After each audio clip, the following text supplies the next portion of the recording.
Sarah Mitchell, and after 10 years as a senior financial analyst at Global Innovations Corp., I learned that sometimes the biggest threats to a company don't come from outside competitors. They come from the people signing the checks. I still remember my first day at GIC, fresh from getting my CPA, eager to prove myself in one of the fastest-growing tech companies in the country. Back then, Marcus Reynolds had just been appointed as CFO, bringing with him an impressive track record of financial growth from various Fortune 500 companies. The key to success in corporate finance, Marcus told me during my first performance review, is knowing which questions not to ask. I should have recognized that red flag, but I was too focused on learning from his supposed expertise. For 8 years, everything seemed perfect. Our quarterly reports showed consistent growth, our stock price kept climbing, and Marcus was hailed as a financial genius. I worked my way up from junior analyst to senior financial manager, earning a reputation for attention to detail that would eventually save my career and expose a massive fraud. The first hint that something was wrong came during our Q3 review last year. I was reconciling our international subsidiary accounts when I noticed subtle discrepancies in the transfer pricing documentation. Small amounts, skillfully hidden in thousands of legitimate transactions, but they didn't quite add up. "You're being too thorough, Sarah," Marcus said when I brought it to his attention.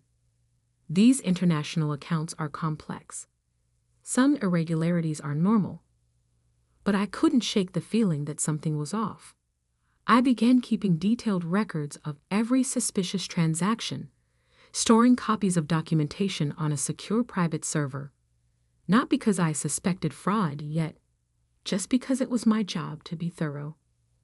Then came the Asian expansion project.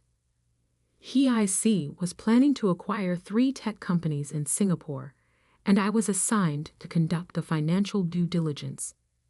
That's when I found it. A pattern of systematic fraud, hidden in plain sight. Marcus had created a brilliant scheme. He was using our international acquisitions to hide massive financial manipulations.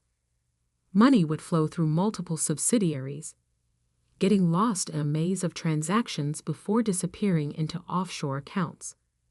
The amounts were staggering. Over $100 million siphoned off over 5 years. I spent 2 weeks documenting everything, cross-referencing transactions, building an airtight case. I knew I had to report it to the board, but I needed to be certain. One mistake could ruin careers, including mine. The night before I planned to present my findings, I received an urgent email from Marcus requesting an early morning meeting. Walking into his office at 7 a.m., I knew something was wrong. 2 security guards stood by his desk, and Janet from HR sat in the corner, her expression carefully neutral. "We've discovered some disturbing information, Sarah," Marcus began, his voice cold. "It seems you've been manipulating our financial records quite extensively." My blood froze as he slid a folder across his desk. Inside were transaction records, modified to make it appear that I had been the one orchestrating the fraud. My signatures had been forged on key documents, timestamps altered, approval chains rearranged. "The evidence is quite clear," Marcus continued. "You've been using your position to hide fraudulent transactions. The board has been notified." I looked at the forged documents, mind racing. He had planned this perfectly, using my own attention to detail against me. Every transaction I had investigated had been doctored to implicate me instead. "Clean out your desk," he ordered, smirking slightly. "Security will escort you out. And Sarah? I'd avoid talking to anyone about this. Fraud charges can lead to serious prison time." I stood there, years of work and reputation crumbling around me. But as I looked at Marcus's smug face, something inside me calmed. He thought he had won. He thought he had destroyed all evidence of his crimes. He hadn't. What Marcus didn't know was that I had learned more than just accounting during my years at GIC. I had learned how digital forensics worked, how to create undeniable audit trails, and most importantly, how to protect truth in a way that no one could erase. As security escorted me out, I heard Marcus already on the phone. Yes, we caught it in time. The acquisition review can proceed as planned. I smiled slightly, thinking about the external auditors who would arrive next week to review the acquisition. They would find something interesting in their review, something that would make them dig deeper than Marcus ever expected. Because sometimes the best defense isn't fighting back immediately. Sometimes it's letting your enemies think they've won while the evidence they didn't know about slowly comes to light. Marcus thought he had buried the truth under forged documents and false accusations. What he didn't know was that the real evidence was already safely documented, time-stamped, and waiting to be discovered by people he couldn't control. The forensic audit team would arrive in exactly 7 days, and they were about to find the biggest financial fraud case of the decade. Part 2. The preparation. The first thing I did after being escorted out wasn't call a lawyer. Instead, I drove to a small cyber cafe 2 towns over and accessed my secure private server. Marcus had surely seized my work computer, but he didn't know about my personal backup system. "They're doing a complete audit of your department," messaged Tom from it, a friend who had helped me set up my secure documentation system months ago. "Reynolds is having everything scrubbed." Of course he was. But what Marcus didn't understand about modern forensic accounting was that every attempt to hide evidence creates new evidence. From my secure location, I watched through encrypted logs as Marcus's team combed through company servers, methodically altering records. Each change they made was automatically documented by the hidden protocols I'd put in place. My apartment became my war room. 3 laptops displayed different aspects of my counter strategy. Screen 1. The official GIC financial records being systematically altered by Marcus's team. Screen 2. My secured backup records showing the original transactions. Screen 3. A real-time log of every change they were making, each one strengthening my case. The external auditors are from Anderson and Price. Messaged Lisa from the finance department. She'd been my mentor when I started and knew something was wrong. Top forensic team.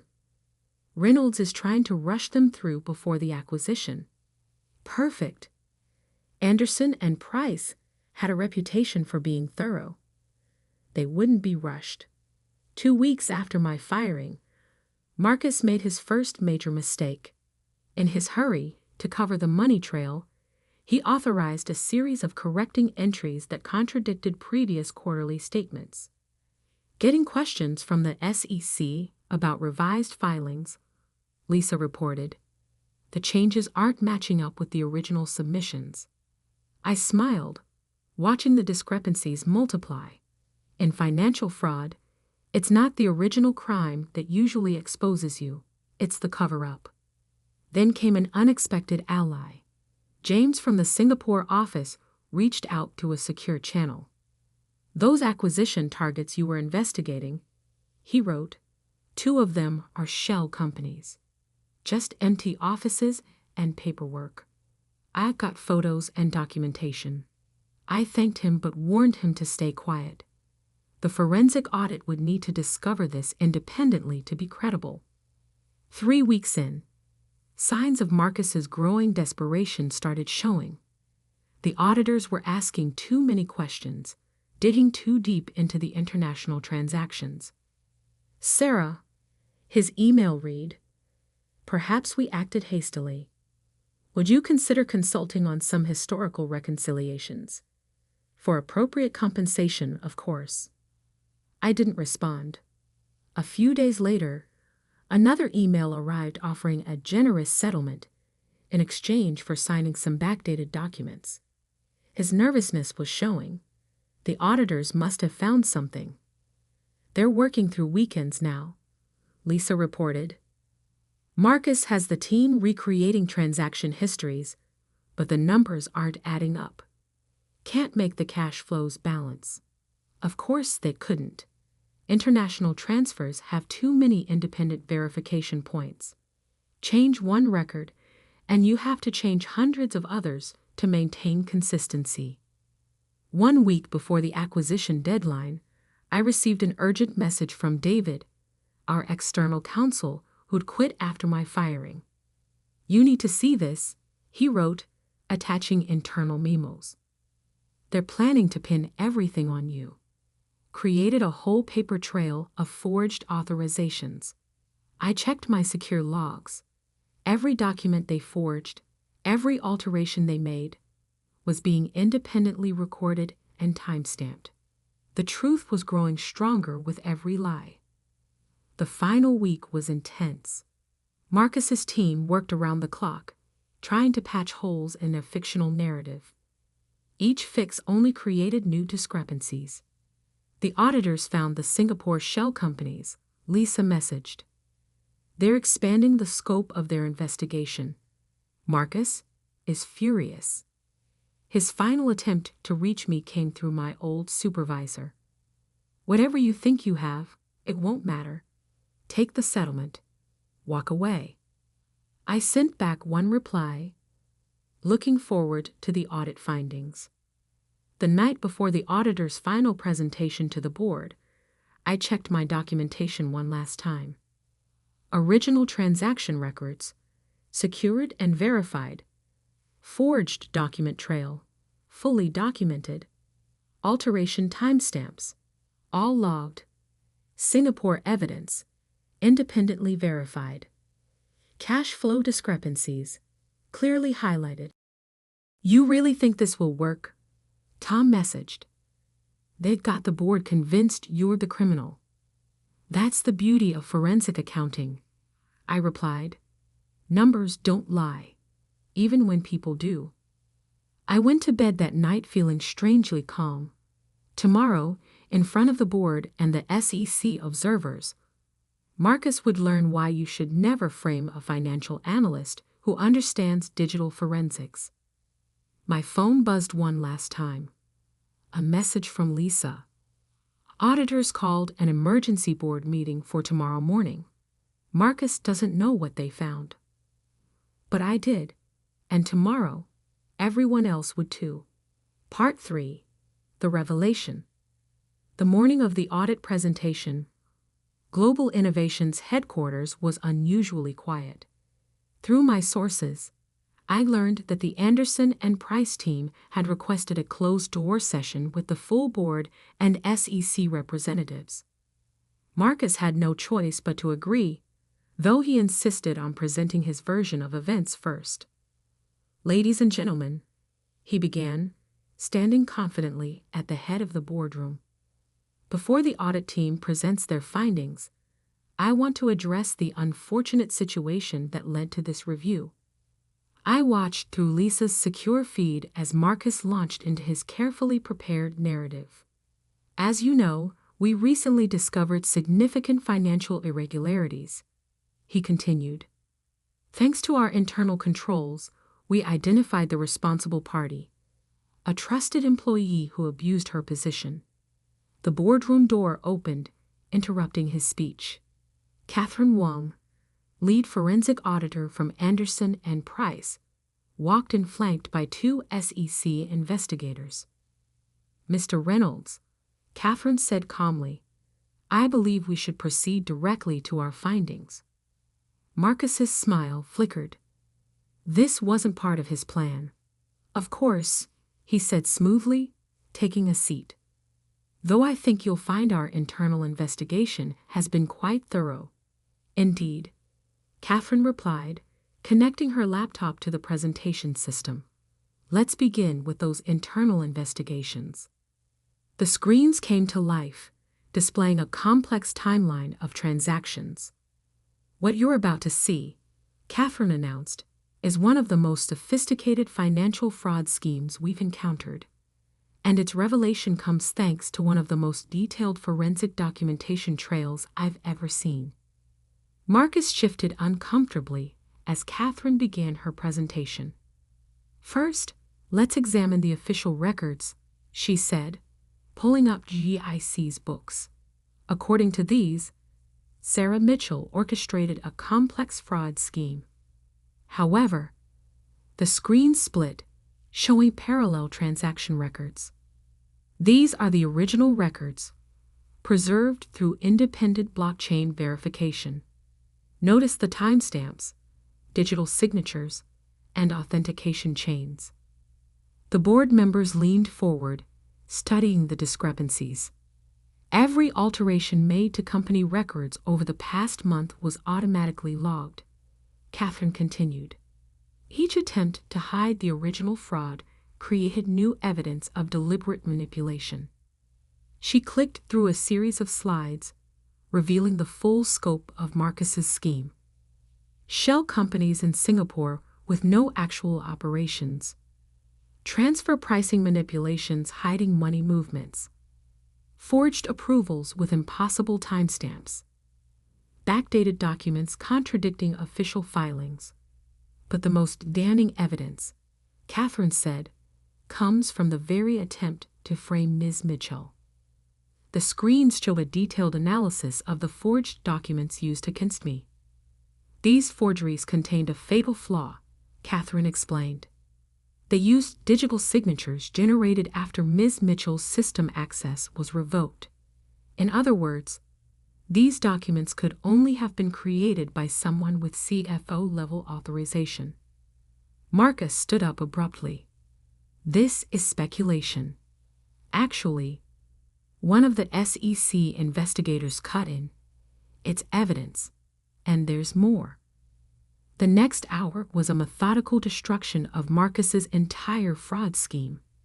Every transaction, every forgery, every attempt at cover-up was exposed in precise detail. In total, Catherine concluded, we've documented $127.3 million in fraudulent transactions over 6 years.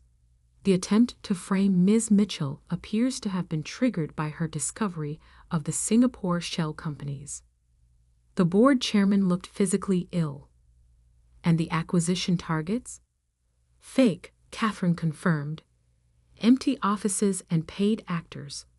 The acquisition was meant to hide the money trail permanently. Marcus tried one last time. These are just technical glitches. These are federal crimes. The SEC investigator interrupted. Mr. Reynolds, I suggest you contact your attorney immediately. What happened next was a blur of activity. Security arrived to escort Marcus out. The SEC investigators began sealing off financial records. The acquisition was immediately halted. By evening, I received a call from the board chairman himself. Ms. Mitchell, he said, sounding exhausted, we owe you an enormous apology and a debt of gratitude. Would you be willing to meet tomorrow to discuss returning to GIC? We need someone with your skills to help clean up this mess. I had a better offer in mind. 1 year later, I'm no longer just a financial analyst. I'm the youngest CFO in GIC's history, leading a completely restructured finance department.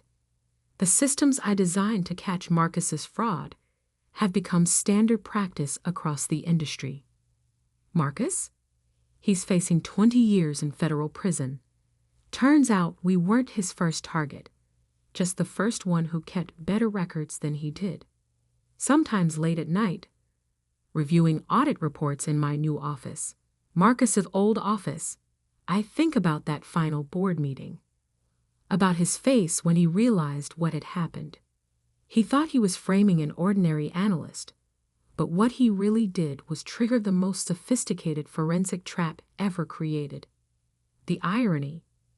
If he'd been honest, I would have helped him improve our financial systems legitimately.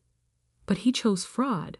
Forgetting the first rule of modern finance, in a digital world, the truth leaves traces that cannot be erased. These days, when I speak at accounting conferences, someone always asks about the case. They want to know if I planned it all from the beginning. I just smile and tell them what I've learned. In finance, the best defense isn't just following rules. It's creating systems where truth can always be verified. Because sometimes, the quiet analyst in the corner office isn't just checking numbers. Sometimes, they're building a shield to protect the entire company from those who would destroy it from within. GIC recovered, stronger than before. Our stock price has doubled since the fraud was exposed, built on a foundation of genuine growth and absolute transparency. Every quarter, when I present our financial results, I remember what my father, also an accountant, always told me.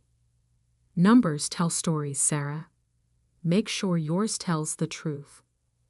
Thanks to modern forensic accounting and careful documentation,